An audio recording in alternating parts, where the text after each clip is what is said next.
great oracle of liberty. Here I am again, in search of understanding. I remember you, citizen. You were seeking understanding about what makes America the greatest nation ever. Are you ready to look at the importance to being a republic? Yes. You told me it was because we are a constitutional republic. That the key I'm searching for is the fact that we elect certain citizens to govern us to carry out what we as citizens desire, according to the Constitution. You also said that our Constitution was different and unique from all the others, and that uniqueness was the reason for America being the greatest country ever to exist. But I know there's more. I don't see yet what the country's role as a republic is. That's very perceptive, citizen. Indeed. See, John Adams, who drafted the Declaration of Independence, said that the republic was a government of laws and not of men. To understand the United States and what has made it unique, you must understand our laws, limits, and liberties that were set in place by our Constitution. When you compare our laws, limits, and liberties to those of other nations, even other constitutional republics, you see what makes this nation different and what makes it great. A government of laws and not of men? Doesn't that put some kind of weird constraint on my freedom? I mean, this is a democracy. Careful now. It is a democracy. The men who created this republic had an in-depth understanding of democracy all the way back to the Greek political philosophers who developed the idea.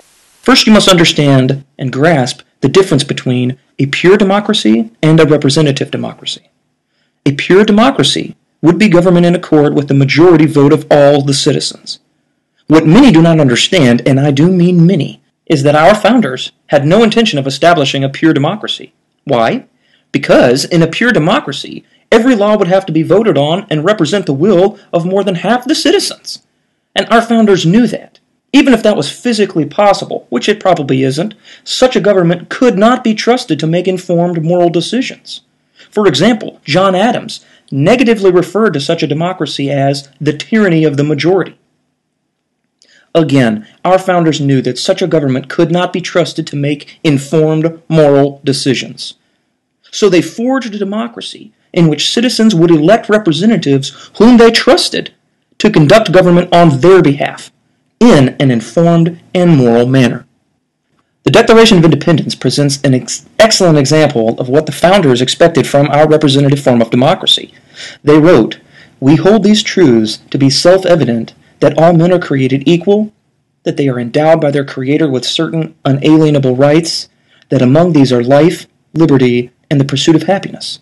So as you can see, our rights to life, liberty, and the pursuit of happiness are not understood to be granted by the government, let alone by a vote of the people, but by God Himself. See, these rights cannot be legally taken away by a government, nor by a majority vote of the people. If they are infringed upon by the government or by another citizen, that infringement is not only illegal, it is inherently evil.